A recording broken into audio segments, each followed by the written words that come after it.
Hello student, assistant accountant की series में आपका स्वागत है। और आज जो मैं कॉन्सेप्ट करवाऊंगी वो करवाऊंगी स्टैटिस्टिक्स का।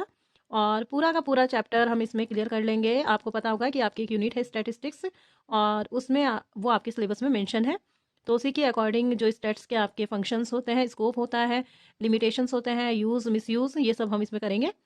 और ये टॉपिक आपके ASO के जो पेपर 1 है 50 मार्क्स का, एक 50 मार्क्स का उसमें हिंदी है और 50 मार्क्स की उसमें स्टैट्स है, उसके लिए भी बहुत यूज़फुल होने वाला है। क्योंकि जितना भी उसका स्टैट्स का इंट्रोडक्शन का पार्ट इसमें दिया गया है, आपके सिलेबस में मेंशन है, वो मैं इसमें आपका क्लियर करवा दूंगी। दिखा देती हूँ मैं आपको पार्ट की क्या है आपके सिलेबस में मेंशन। ये देखिए, ये है आपके सिलेबस में। सबसे पहले statistics, definition, scope, function, limitation, distrust and misuse. ये आपका किस में है? ASO की वैकेंसी में। और आपका जो असिस्टेंट अकाउंटेंट है उसमें आपकी स्टैटिस्टिक्स है, डेफिनेशन है, स्कोप है, लिमिटेशंस भी हैं। मतलब ये पूरा पार्ट आपका दोनों जगह ही काम आने वाला है। तो बने रहिए लास्ट तक वीडियो में, इसमें मैं पूरा टॉपिक आपको क्लियर करवा दूंगी। हाँ, तो स्टार्ट करते हैं। बात कर रहे थे स्टैटिस्टिक्स की। तो देखिए, होता क्या है स्टैटिस्टिक्स? हिंदी में इसको क्या बोलते हैं? इसको बोलते हैं या तो आंकड़ा या फिर समंक, इसको बोलते हैं। होता क्या था कि पुराने समय में भी जो राजा महाराजा थे पहले के, तो वो स्टैट्स का यूज़ करते थे। भाई कैसे करते थे? जैसे वो कर्मचारियों के वेतन देते थे, भूमि कर वगैरह, तो उस टाइम पे भी राजा महाराजा क्या करते थे? इनका यूज़ करते थे। कहाँ से हमें पता चला? तो जब हम रामायण, महाभारत, मनुनीति, शुक्र नीति, इन सबको पढ़ते हैं तो हमें पता चलता है कि उस टाइम भी ये स्टैट्स यूज़ होता था। यूज़ करने का तरीका कुछ और रहा होगा, लेकिन यूज़ होता था। आपको अच्छी तरह से पता है कि आजकल हर क्षेत्र में स्टैट्स का यूज होता है। लेकिन स्टैट्स है क्या? देखो क्या बोला लॉर्ड कैल्विन ने। Subjects you are talking if miserable and represents in the form of numbers, then certainty you know something about that subject. ऐसे सब्जेक्ट जिसके बारे में आप बात कर रहे हो, अगर उसे आप माप सकते हो और नंबर्स की फॉर्म में उसको लिख सकते हो, प्रेजेंट कर सकते हो, तब आप निश्चित ही इसके बारे में कुछ ना कुछ जानते हो। But if you are unable to measure and not represent in numbers, then your knowledge is low and also it is unsatisfactory. तो ये सीधे सीधे कह रहे हैं कि अगर आप बता सकते हो कि इसमें नंबर्स की फॉर्म में, तब क्या है? वो आंकड़े हैं। लेकिन अगर आप इसको नंबर के फॉर्म में नहीं बता सकते हो तो वो स्टैट्स नहीं है। तो सबसे मेन चीज़ जो हुई उसके लिए, आपके स्टैट्स के लिए, वो है नंबर्स। ठीक है, सबसे मेन चीज़ है ये नंबर्स, आप याद रखेंगे। आ जाते हैं इसके बाद इसके ओरिजिन और डेवलपमेंट पर स्टैट्स के। तो ध्यान करेंगे कि स्टैटिस्टिक्स आया कहाँ से है। तो ये है इंग्लिश का वर्ड, जिसको लैटिन के वर्ड स्टेटस से लिया गया है, इटालियन के स्टैटिस्टा और जर्मन के स्टैटिस्टिक। इन सब का मीनिंग क्या होता है? इन सब का मीनिंग होता है स्टेट। ठीक है, तो स्टैटिस्टिक्स का जो ये लिए गए हैं, लैटिन से भी लिया गया है, इटालियन से भी और जर्मन से भी। और जो भी लिया गया है उसका मीनिंग है स्टेट। स्टेट मीन्स राज्य। तो क्योंकि राज्य के जो राजा महाराजा होते थे वो लोग स्टेट्स यूज करते थे, इसलिए इसका जो मीनिंग है वो राज्य निकल के आता है। इसको क्या क्या कहा जाता है? इसको साइंस ऑफ स्टेट क्राफ्ट भी कहा जाता है, साइंस ऑफ किंग्स भी कहा जाता है, पॉलिटिकल अरिथमेटिक भी इसको कहा जाता है। और जो स्टैटिस्टिक्स था वो सबसे पहले किसने यूज करा? वो यूज करा जर्मन स्कॉलर ने, जिनका नाम था गॉटफ्राइड एकेनवॉल। गॉटफ्राइड एकेनवॉल। और ये क्या है? ये फादर ऑफ स्टेट्स भी हैं। तो याद कर लेना भाई कि स्टेट्स के जो फादर हैं वो कौन है? वो है गॉटफ्राइड एकेनवॉल। और इसमें एक और बंदे हैं जिनका बहुत ज्यादा योगदान है, वो है सर रोनाल्ड फिशर। आगे चलते हैं। देखिए, मैं जो हार्ड वर्ड्स होंगे उनके मीनिंग भी आपको बताते चलूंगी। ये मुझे भी पता है कि हमारे जो उत्तराखंड के बच्चे हैं वो बहुत ज़्यादा इंग्लिश मीडियम में नहीं पढ़े हुए हैं। तो खैर, जैसी भी लैंग्वेज में आपको समझ में आए वो लैंग्वेज हम यूज़ करेंगे। बाईलिंगुअल में आपको पढ़ाऊंगी। और मैं कोशिश भी कर रही हूँ पूरी तरह से कि आपको, अगर मैं लिख भले ही दे रही हूँ इंग्लिश में, लेकिन मैं आपको हिंदी में भी सारी चीज़ें समझा रही हूँ। चलिए आगे देखते हैं कि अगर शाब्दिक अर्थ इसका पता करना हो स्टैट्स का, तो वो क्या होता है? वो होता है न्यूमेरोलॉजी। क्या बोलते हैं उसको? संख्या से संबंधित शास्त्र। अगर बिल्कुल कहा जाए कि सांख्यिकी का शाब्दिक अर्थ क्या है, तो वो है संख्या से संबंधित शास्त्र, या इंग्लिश में उसको बोलते हैं न्यूमेरोलॉजी। ठीक है, तो सिंगुलर में, एक वचन में ये क्या है? साइंस ऑफ स्टैट्स है। और प्लूरल में, बहुवचन में, इसको क्या बोलते हैं? द फिगर बोलते हैं। अब देखते हैं कैरेक्टरिस्टिक्स क्या होते हैं स्टैट्स के। स्टैट्स के कैरेक्टरिस्टिक्स होते हैं एग्रीग्रेट्स ऑफ फैक्ट्स। क्या होता है ये? तथ्यों के समूह ही समंक होते हैं। यानी कि अगर केवल एक फैक्ट है तो उसे हम स्टैट्स में नहीं काउंट करेंगे। बहुत सारे आपके पास फैक्ट्स होने चाहिए और उनका ग्रुप होगा जब, तो वही क्या होगा? स्टैट्स होगा। सपोज करिए कि आपको अगर कंपैरिजन करना है, कुछ भी देखना है, आपको आंकड़े किसी के कलेक्ट करने हैं, तो वो आपको समूह ही चाहिएगा। अगर हम ये देख रहे हैं कि भारत में औसत आय कितनी है, तो उसके लिए हमें सिर्फ एक का लेके काम नहीं चलेगा। तो हमें क्या करना पड़ेगा, बहुत सारे लोगों से पूछना पड़ेगा कि आपकी इनकम कितनी है, उसके हिसाब से हम उनकी क्या निकालेंगे, एवरेज इनकम निकालेंगे। तो कह रहे हैं कि जब बहुत सारे फैक्ट्स होते हैं, उनके जो ग्रुप्स होते हैं, वो क्या कहलाते हैं, स्टेट्स कहलाते हैं। अफेक्टेड बाई मल्टीप्लिसिटी कॉजेज, किसे अनेक कारणों से पर्याप्त सीमा तक ये प्रभावित होते हैं। बहुत सारे कारण हो सकते हैं, किसी ने गलत बता दिया है, किसी ने सही इन्फॉर्मेशन नहीं दी आपकी, आप कलेक्ट नहीं कर पाए ढंग से, तो इस वजह से बहुत सारे कारणों से क्या हो जाता है, अफेक्ट हो जाता है। न्यूमेरिकली एक्सप्रेस्ड क्या होता है, ये नंबर की फॉर्म में, मैंने आपको पीछे भी बताया है कि नंबर की फॉर्म में होंगे तभी स्टेट्स है। रीजनेबल एक्यूरेसी, भाई यथोचित शुद्धता तो इसमें होनी ही होनी चाहिए, नहीं तो ये क्या होंगे, आंकड़े गलत प्रस्तुत होंगे। Statistics are collected by enumeration और एस्टिमेशन, जो स्टैट्स होती है वो किस पे, गणना और अनुमान पर कलेक्ट किए जाते हैं। या तो आप कैलकुलेशन करवाओगे, घर घर जाके पूछोगे किसी भी आंकड़े के लिए, या फिर आप एक अनुमान लगा लोगे, भाई 10 से पूछ लिया, बाकी को आपने अनुमान लगा लिया। Collection for pre determined purpose, आपका जो पर्पस है वो पहले से डिटरमाइंड होना चाहिए ना, पहले से आपको पता होना चाहिए। भाई आपको उद्देश्य नहीं पता है, आप फील्ड में जाकर क्या पता करोगे। तो collected in a systematic manner, एक सिस्टम होता है हर चीज़ का। अगर आपको इनकम के बारे में बात करनी है तो आप इनकम के बारे में पूछेंगे, जैसे आप जनगणना करते हैं तो जाते हैं और पता करते हैं कि कितने बंदे हैं, क्या कितनी लड़कियां हैं, कितने लड़के हैं, कितने छोटे बच्चे हैं घर में। तो इस हिसाब से क्या होता है, एक सिस्टम होता है हर चीज़ का ना। Placed in relation to each other, परस्पर तुलना योग्यता, तो यही बात इसमें कह रहे हैं कि ऐसा इसमें होना ज़रूरी है कि तुलना की जा सके।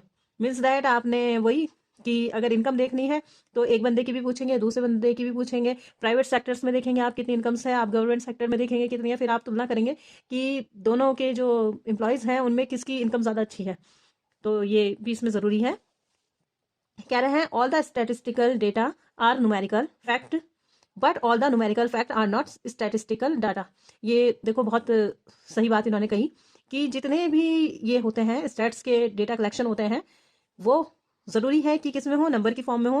न्यूमेरिकल फैक्ट तो वो होंगे ही होंगे, लेकिन जितने भी न्यूमेरिकल फैक्ट होते हैं वो स्टैटिस्टिकल डेटा नहीं होते हैं।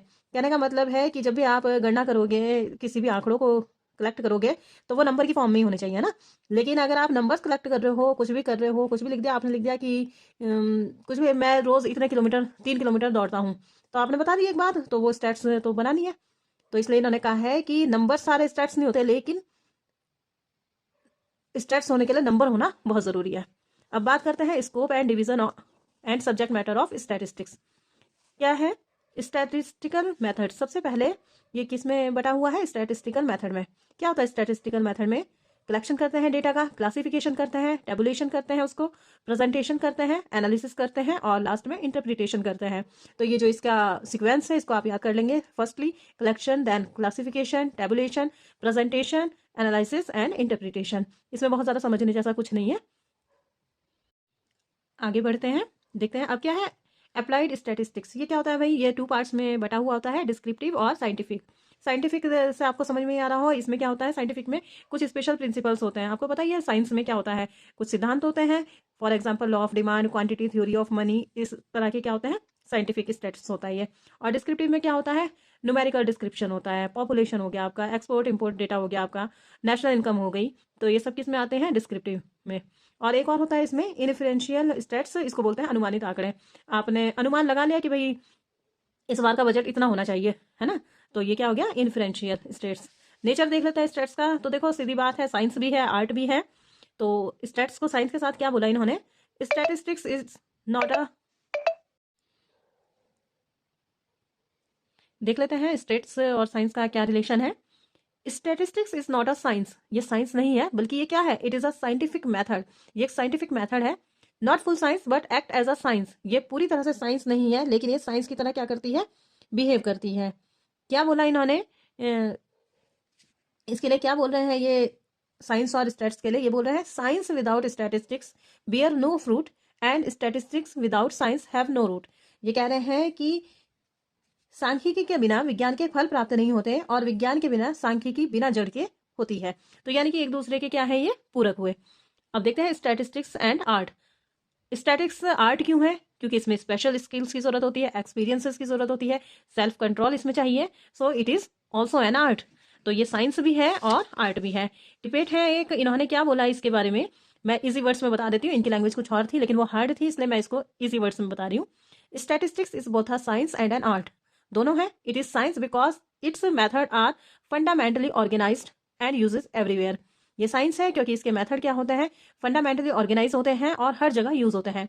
It is an art because its method success uses depends upon ability of statistics experience and knowledge of area specific. कहना है कि ये एक आर्ट भी है क्योंकि इसके जो मेथड है वो सक्सेसफुली तभी होते हैं, इसका यूज सक्सेस तभी होता है क्योंकि ये डिपेंड किस पे रहता है, सांख्यिकी की योग्यता पर, अनुभव पर और किसी क्षेत्र विशेष के नॉलेज पर। तो इसलिए ये क्या है, ये साइंस भी है और ये आर्ट भी है। अब देख लेते हैं इसके फंक्शंस। स्टैट्स के फंक्शन क्या क्या होते हैं, फंक्शंस इसके क्या क्या कार्य होते हैं। तो पहला कार्य इसका ये है, numerical and definite expression of fact. ये नंबर्स में होता है और ये डेफिनेट बिल्कुल निश्चित एक्सप्रेशन होता है किसी फैक्ट का। Simple and condensed presentation of fact, किसी भी फैक्ट को ये सरल और संक्षिप्त बना देता है। टू प्रोवाइड कंपेरेबिलिटी, इससे क्या होता है, तुलना आसानी से हो सकती है। Establishment of relationship between facts, facts के बीच में आप क्या कर सकते हो, एक संबंध स्थापित कर सकते हो। Enlargement of individual knowledge and experience, व्यक्तिगत ज्ञान और एक्सपीरियंस का क्या होती है, वृद्धि होती है इससे। Helpful in information of policy, कोई भी नई पॉलिसी आई तो उसको फॉर्मुलेट करने में भी क्या होती है, हेल्प मिल जाती है। टू हेल्प इन फोरकास्टिंग, कुछ भी फोरकास्ट करना है आपको उसमें भी हेल्प मिल जाती है।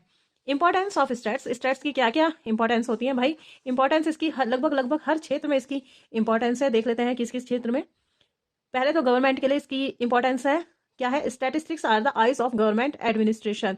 जितने भी गवर्नमेंट के डेटा कलेक्ट होते हैं सब कुछ वो किससे होता है, स्टैट्स से होता है। बहुत ही ज़्यादा इंपॉर्टेंट है। बजट पेश होता है हर साल, कैसे होता है, पिछले साल के आंकड़े देखे जाते हैं। कुछ भी करना हो, वोटिंग परसेंटेज देखना हो, कुछ भी देखना हो, वो सब किससे होता है, स्टैट्स होता है। Essential for economic planning, economic planning करने में भी ये बहुत यूजफुल होता है। इकोनॉमिक्स में जैसे regional, national and international economic performance देखनी है आपको। बिजनेस और कॉमर्स में ऑडिटिंग एंड कॉस्ट एस्टिमेशन किस होता है, इसी से होता है। कॉमन पीपल के लिए भी बहुत ज़्यादा यूजफुल है ये। फिनेंस में इन्वेस्टमेंट एंड पोर्टफोलियो मैनेजमेंट आप इससे देखते हैं। Marketing analysis and consumer research, तो ये बहुत हर फील्ड में इसकी इंपॉर्टेंस है। आप अगर अपने आसपास भी देखोगे, डेली रूटीन के कामों में देखोगे, आपको पता चलेगा कि कितनी ज़्यादा इसकी इंपॉर्टेंस है। देखो मैं एक एग्जांपल देती हूँ आपको डेली रूटीन से आपका। लगभग ऐसे कि आप का कल खर्च हुआ था लगभग 200 रुपीज़ और आज का खर्च हुआ आपका 500 रुपीज़। ऐसे ही आपका हर दिन कभी 200 हो रहा है, कभी 300 हो रहा है, कभी 100 भी हो रहा है, कभी 50 भी हो रहा है। तो ये क्या हो गया, ये तथ्यों का समूह हो गया, आंकड़े प्रस्तुत हो गए आपके पास। अब आप वो चीज़ें देख सकते हो, कंट्रोल कर सकते हो अपनी जितने भी आप एक्सपेंस कर रहे हो, है ना। तो ये इस तरह से आपके लिए, खुद के लिए भी बहुत यूजफुल है। स्टैट्स की हर जगह इंपॉर्टेंस है। बात कर लेते हैं इसकी लिमिटेशंस की। तो भाई इसकी जैसे कि हर चीज़ में कुछ खूबियाँ होती हैं तो कुछ बुराइयाँ भी होती हैं, इसी तरह स्टैट्स में भी बहुत सारी खूबियाँ हैं लेकिन कुछ इसकी लिमिटेशंस भी हैं। तो लिमिटेशंस के बारे में बात कर लेते हैं। Statistics studies only with quantity facts not the qualitative facts. भाई कोई अच्छा है कोई बुरा है, उससे स्टैट्स पे कोई फर्क नहीं पड़ता, लेकिन वो अगर बात करेंगे तो सिर्फ नंबर की फॉर्म में होगा। नंबर की फॉर्म को ही ये क्या करता है, देखता है, मेजर करता है। Statistics studies with aggregates but not with individual. मैंने कैसे बताया आपको, मैंने यही तो बताया कि वो इसमें क्या होना चाहिए, तुलना होनी चाहिए। तुलना कब होगी, जब दो से ज्यादा कोई चीज होगी, है ना, एक से ज्यादा कोई चीज होगी, तो समूह होना जरूरी है, अकेले की बात हम नहीं कर सकते। स्टैटिस्टिक्स रिजल्ट में भी मिसलीडिंग इन स्टडीड विदाउट प्रॉपर कॉन्टेक्स्ट। अगर प्रॉपर कॉन्टेक्स्ट नहीं है, यानी कि संदर्भ आपका प्रॉपर नहीं है, तो क्या हो सकता है, मिसलीड भी हो सकता है इसका रिजल्ट, है ना। Uniformity and homogeneity is essential in statistics. क्या है, एक रूपता और सजातीयता इसमें बहुत ज़्यादा ज़रूरी होती है। Statistics result are true on the average and in the long run. इसके जो रिजल्ट हैं वो औसत और लंबे समय के लिए यूजफुल होते हैं। Statistics is only one of the method of studying a problem. एक प्रॉब्लम स्टडी करने का ये सिर्फ एक मेथड है, ये मत समझो कि सब कुछ इसी से सॉल्व हो गया। Statistics can be use only by expert, इसे केवल एक्सपर्ट्स यूज कर सकते हैं, ये हमारे आपके बस की बात नहीं है। नॉर्मल डेली रूटीन में तो हम लोग इसको यूज कर सकते हैं, समझ भी सकते हैं, लेकिन यहाँ पे बात इसकी नहीं हो रही है ना, नॉर्मल रूटीन की। बड़ी बड़ी जगह पर आंकड़े इकट्ठे किए जाते हैं तो उसके लिए एक्सपर्ट्स की जरूरत होती है, नहीं तो काम नहीं चलेगा। अब आ जाते हैं इसके डिस्ट्रस्ट पर। तो क्या है इसका डिस्ट्रस्ट, क्यों इस पर डिस्ट्रस्ट हो जाता है। देखो इसके जो रिजल्ट्स हैं ना, उस पर क्या हो जाता है, विरोधाभास हो जाता है।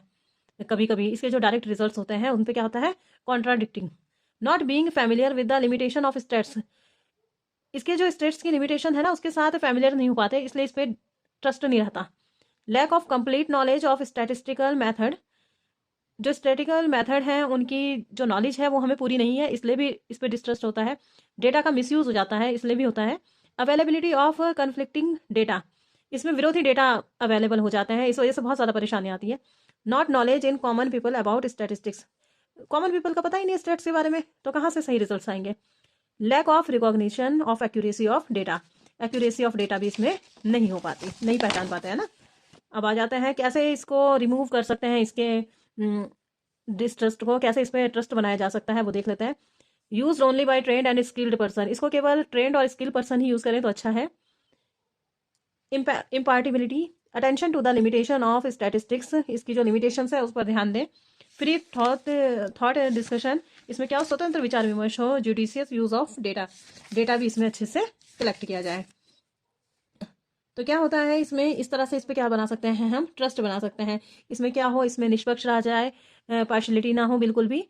तो ये सब चीज़ें, इससे क्या होगा, आपकी जितना भी इस पर डिस्ट्रस्ट हुआ है वो आपका नहीं रहेगा। अब देख लेते हैं मिसयूज कैसा हो जाता है स्टेट्स का। मिसयूज ऐसा हो जाता है, source of data not given, जब आपको डेटा तो मिल गया लेकिन आपको ये ना पता चले कि सोर्स क्या था इसका। डिफेक्टिव डेटा, गलत ही डेटा दे दिया भाई। अनफेयर कंपैरिजन, कंपैरिजन ठीक से नहीं कराया, इस तरह से इसका क्या होता है, मिसयूज हो जाता है। बहुत अच्छे से, मतलब अगर आपके पास कोई बुक भी है तो आप अच्छे से उसको पढ़ लेना, इसको आपको समझ में आ जाएगा। बाकी मैंने आपको प्रोवाइड करवाई दिया है। थोड़ा सा और इसके बारे में देख लेते हैं, इंपॉर्टेंट चीज़ है। प्रोफेसर जेम्स बर्नौली ने क्या दिया है, law of large numbers. Daniel Bernoulli ने क्या दिया है, लॉ ऑफ मॉरल एक्सपेक्टेशन। मूवरे ने क्या दिया है, नॉर्मल कर्व। और इसके जो अच्छे वो स्टैटिस्टिक वाले थे वो कौन कौन थे, गॉस थे, लेक्सिस थे, चार्डियर थे, नाम पता होने चाहिए आपको। टिपेट ने इसके बारे में क्या बोला, जन सामान्य के लिए समंक केवल संख्याएं ही हैं, मतलब नॉर्मल लोगों के लिए तो कोई यूजफुल ही नहीं है। और वालिस और रॉबर्ट्स ने इसके बारे में क्या बोला, सामान्य व्यक्ति के लिए समंक शब्द में संख्याओं का धुंधला सा नीरस अर्थ निहित है। तो गाइज, ऑल फॉर टुडे। और अगर आपको ये वीडियो अच्छी लगी हो, सब कुछ आपको एक ही वीडियो में मिल गया है, तो मैं आगे भी इस सीरीज़ को कंटिन्यू करूँगी। लेकिन आप कमेंट ज़रूर करना, और अगर आप चैनल पर नए हैं तो चैनल को सब्सक्राइब कर लीजिए, ताकि आपको पूरा का पूरा टॉपिक एक ही जगह पर मिल जाए और आपको कहीं भी इधर उधर जाने की ज़रूरत ना पड़े। अगर आपको ढंग से नहीं समझ में आ रहा है तो फिर भी आप 2-3 बार वीडियो को देख लीजिए, आपको समझ में आ जाएगा। नहीं फिर भी समझ में आ रहा है तो आपको नोट्स तो मिल ही गए हैं, तो आप फिर भी कहीं और से भी आप पढ़ सकते हैं। ऐसी कोई ज़रूरी बात नहीं है कि आपको मेरे से ही पढ़ना है, लेकिन कोशिश करिए कि कंपटीशन में बने रहिए और पढ़ते रहिए। चलिए फिर मिलते हैं नेक्स्ट वीडियो में, तब तक के लिए बाय बाय, टेक केयर।